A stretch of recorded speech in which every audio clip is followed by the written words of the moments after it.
Jackie unfortunately wasn't able to reach any of her friends that were back at that hotel, and she proceeded to a 7-Eleven, frantic and looking for help.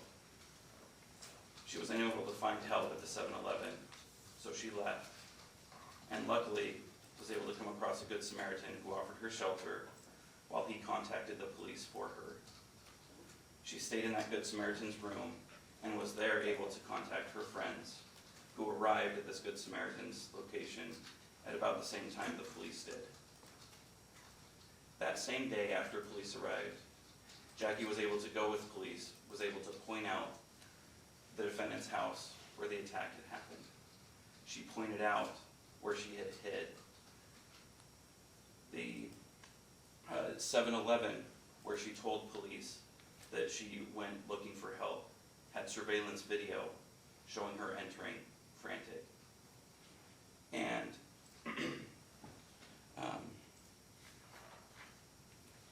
and lastly, at the place where she found shelter with the Good Samaritan, a security guard was able to verify that he saw her, that she was frantic and scared.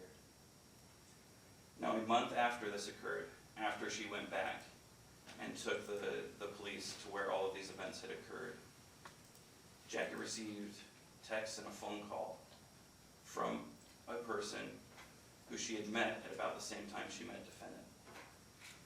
This person told her that defendant was willing to pay her $3,000 if she stopped communicating with the prosecutors and stopped participating in the case. At that point, she discontinued communication with that person. Ladies and gentlemen, defendant brought Jackie to his house for one reason.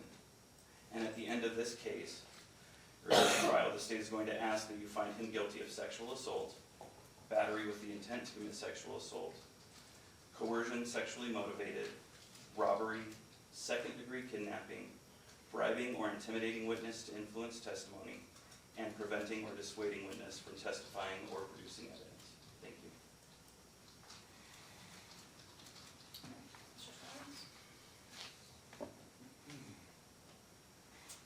Thank you, Your Honor.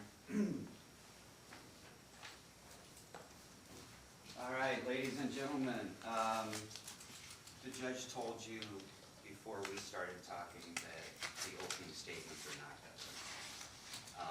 Everything that's said to you right now by myself or by the state is what we believe the evidence will show you, right? So everything that was just told to you is the state's interpretation of that evidence. It is not in itself evidence. Just as everything I'm telling you is not